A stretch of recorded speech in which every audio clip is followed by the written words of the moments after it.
which is our host, man, she's positioned herself to make a lot of money. She's actually one of my business partners. She loves having fun, as you guys just saw. She knows a lot of information, definitely when it comes to increasing your cash flow, definitely when it comes to investing into different properties. She just actually closed a big deal. But she loves helping people more so than anything. So that's what I really love about her. So if y'all can't give our host Tequila the Wealth Gospel a round of applause. Thank you. Great. I'm Bernard. Has anybody found that out yet? No. Hey. My name's Bernard Ponder. I'm from a little small city called Atlanta, Georgia. Anybody ever heard of it? Never.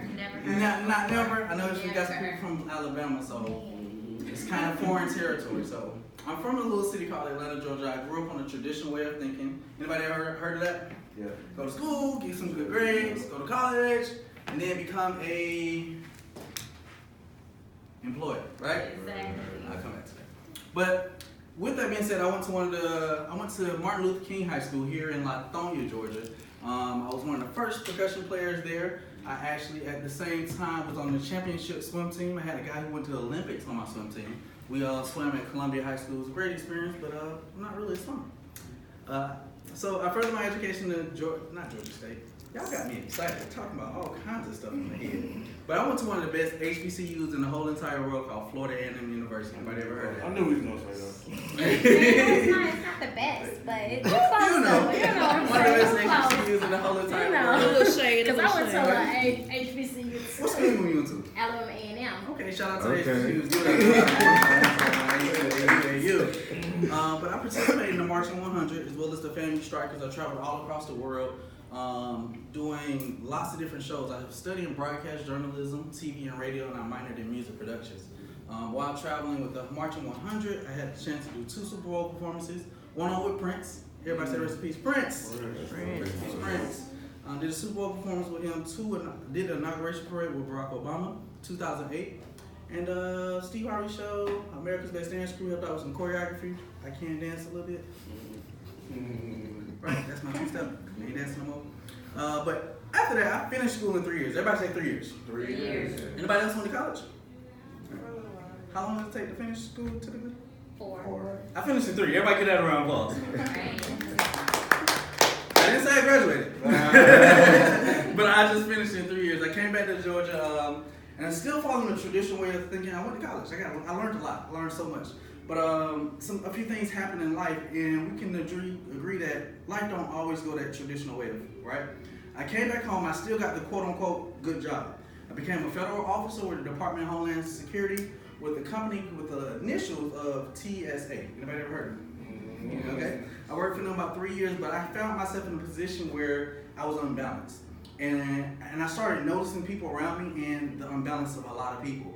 And most people, you can look at everybody in the room. It don't matter what it is. We all deal with this one challenge. Either we have money with no time, or we have time with no money, right? I was working and I made a lot of money, but I had no time for my passion. Can y'all kind of imagine if I did a Super Bowl performance, I danced in different places, like I'm probably in the arts somewhere, right? My creative thinking is right there. So I had a lot of time, I had no time to actually get back into dancing, get back into doing music. I just got frustrated. So I started networking with a few guys and I met a few gentlemen in Atlanta and they kind of invited me to an event like this, but it was like one of the big hotels.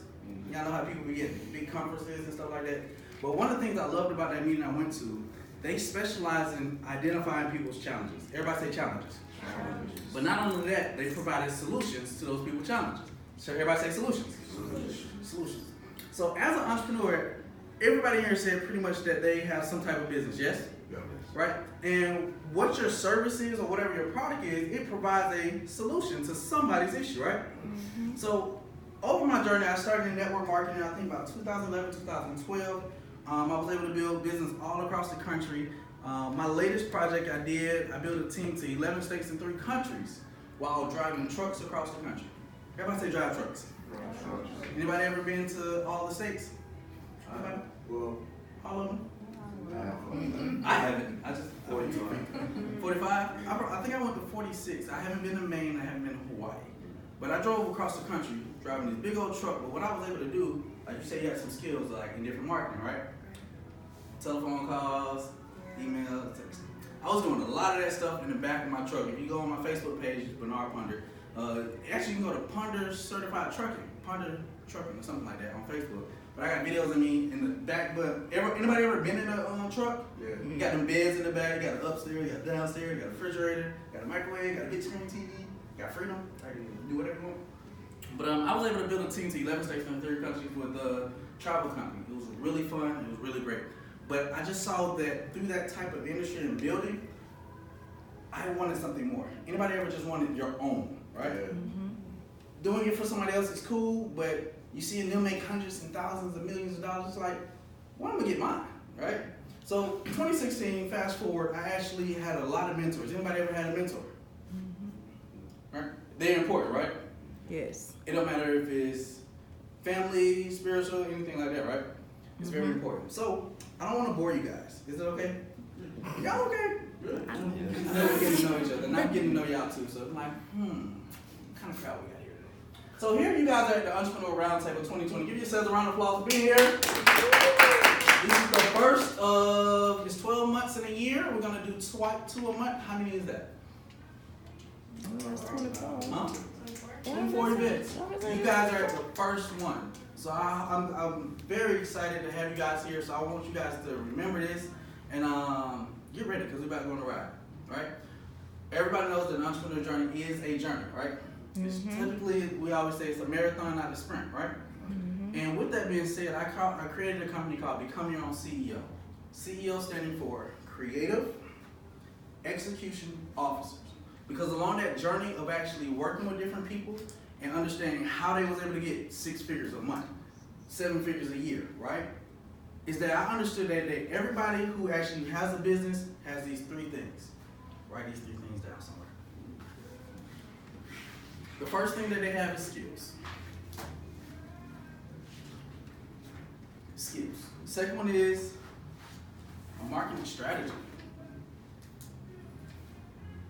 And the last one, the most important part, I think which all of you guys are having your 2020 vision open to, is simply sales. And I see some of you guys writing on the worksheet. I will follow along the worksheet with you guys. All right. What was the last one? Sales. Sales. And everybody agree with that, right? Yes. I like how I broke that down for my business, creative execution officers. We all have a creative product or a service that we can offer somebody. The issue is, how well can we execute the financial plan that funds this creative thought? How well are we executing the marketing plan that promotes that creative thought, right? I created a program called the CEO MAP program. So if you guys see the first question, it says, what is a CEO? You guys see it on my shirt. It's an open book test, so don't fail. I'm going to check it at the end, all right? But what does MAP stand for is what the key piece of my business. The key piece of this is a marketing accountability partner. I looked at tens of thousands of different companies, and every successful business, they offered a great service or they offer a great product, but what majority of them had was a marketing department. Right? My brother said, and my sister said, we all talk about G and the Jamaican, right? We don't want to be a jack of all trades and then master nothing, right?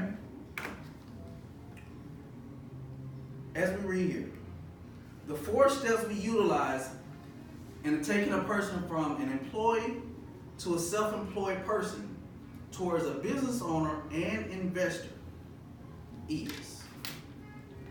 Let me share with you guys my mission statement.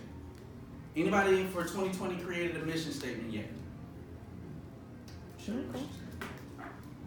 No problem. Pull it up. I want everybody on the back of your worksheet to write what is on the back of your sheets. This is your homework. My biggest motto is never let the person next to you remain average. So you should always, like you guys said, you guys are best friends, you motivate each other, right? It shouldn't be not one point in time you see your sister lacking. You push her, right? You motivate her, you push her. I want everybody in the room before the end of this week to find out what is your mission statement for 2020. Map. It takes you from where you are to where you're going. Execution has 2 parts. Accountability of your own creative thoughts and then somebody, a team or system to follow behind you to make sure that it gets done. You got yours? Yeah, I had to think of. Go ahead. It's to create, plan, execute, market, and showcase. Fire.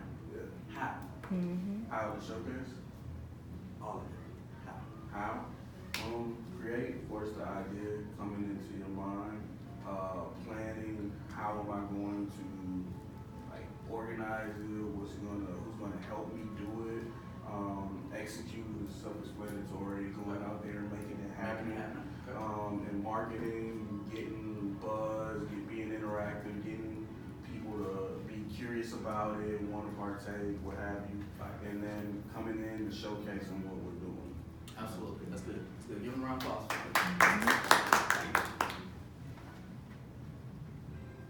Les Brown. He says it's better to aim high and miss, right? Rather than aiming low and hit it. It's good that you have somewhere that you're going. You know somewhere, because if you, what he say, if you fall short, at least you land among the stars, right? Mm-hmm. So good job on having it. I want to challenge everybody to know where you're going this year. Okay? My mission statement is to enhance people's lives through personal and business development strategies. What are the two things I'm focused on? Personal, right? Mm-hmm. And business development. Mm-hmm. Write it down so you guys know who I am. That's my purpose.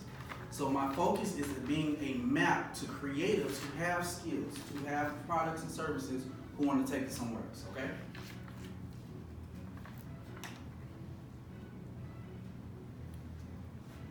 Step one.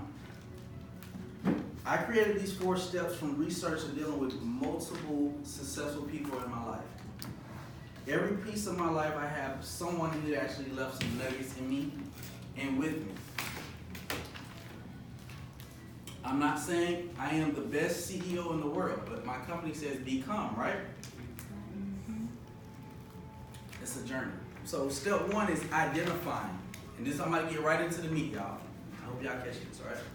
Step 1 is identifying a marketing accountability partner. All right? Madam, what's the first thing it says under that? So that you may focus on your creative service or product at hand and begin developing a system for your business that provides leverage and residual income. How many people believe it's important not to do all the work? Right? What ends up happening, we end up looking like crazy. You guys familiar with football? You end up being the center who actually has the football, who actually hikes the ball. You end up being the quarterback. You're looking for the wide receiver. You throw it. You end up being the wide receiver pushing to catch the ball, right? What I mean by that is sometimes we're pushing to be the tax professional. We're pushing to be the marketer. We're pushing to be the person who hits the streets, who does the speaking, who does the video editing, right? Mm-hmm. One of the main things about business owners, they have 2 things: leverage income and residual income. Please don't forget that. In your mission statement, are you working towards having leverage and are you working towards having residual? The 2 most important things. When I talk creative execution officers, executing what? The financial plan. That's your residual. Executing your marketing plan. That's your leverage. Social media. People talking without you having to say anything. Keep this in mind. It's very, very important to whatever you already have going on. All right? What was that for residuals? Leverage and residual. Yeah. The meaning behind having the residual income. I'll break it down like this. The first billionaire in the world, his name is Jean, J-E-A-N, the German guy. Jean-Paul Getty. He says, I'd rather earn 1% of 100 people's efforts than off 100% of all my own. Because if anything happens to Bernard, if I have a team, 99% of the work still gets done. That's leverage. They say that 96%, write this statistic down, 96% of black-owned businesses don't have paid employees. So they become employees. Oh, Yes, shot time. Right?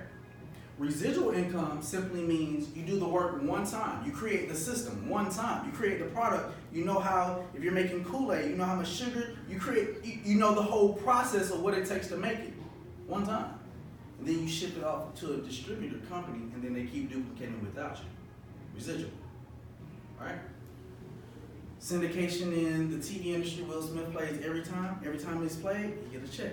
Michael Jackson's, every time we hear Thriller, it gets a check. It's called royalties in the music industry. In business, it's what you want. It's what you create. All right? Number 2. What's number 2 say? Create your personal development schedule for this week. Start right there. How many people in the room have a personal development schedule that they follow to the T every single week? Say aye. Aye. Right? That's a big piece. A very, very big piece. What's the next thing he says right now? Just that first line, brother. Around your top 3 priorities? 2 people raise your hand and tell me, what's the top 3 priorities in your life? Top 3. And I guarantee you follow my 3. You talk to them. Ladies, top 3 priorities in your life. Is it your hair? Is it how you look? Is it how you walk? Like, what's your top 3 priorities? Is it your business? I would say my child. Your child. Okay, what else? Top 3 things. Your health. Come on, best friend. Come on, best friend. Help. Gotta stay on top of that. What was it? Help. Health. Okay. And then your career. Whatever your career. Career. Child is family. Health is how you feel spiritually and mentally too. Yes. And career is business, right? Somebody else give me something. What's your top 3 priorities, King? What I'm torn right now is what they should be Okay. and what they actually are. We having a breakthrough session today. Come on. So how do you what they should be or what they are? What should your top 3 priorities be? Being that you know that this is right now. You got vision. You know everybody right now is on the, man, if I ain't getting me right, I ain't right. What's most important? For me then, in that case, it would be health, Okay. wealth, Wealth. Okay. Health, wealth.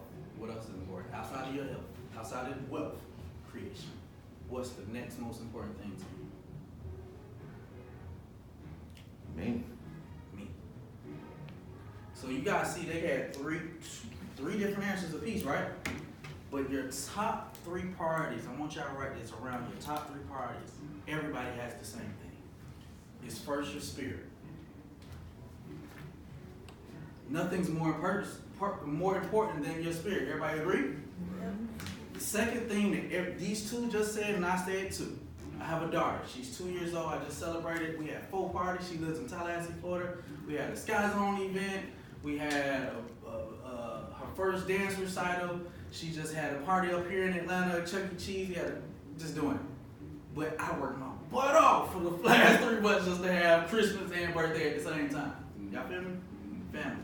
It's number 2. And the last thing she said, career. You said something that was health, wealth. He said wealth. How do we create wealth? Knowledge. Ain't that a skill? Isn't that the step 1? Creative, right? Business. It's number 3. It's your top 3 priorities. Everybody in the room has the same priorities. And see, the thing is, if you have an accountability partner, they never not let you get those 3 things done, right? Because if your spirit ain't right, you can't build new friends. Why? Because your spirit ain't right. You ain't gonna be able to vibe with your bestie until you get you right. Your health right? If you can't build friends and family environment and sit in an adult environment with others,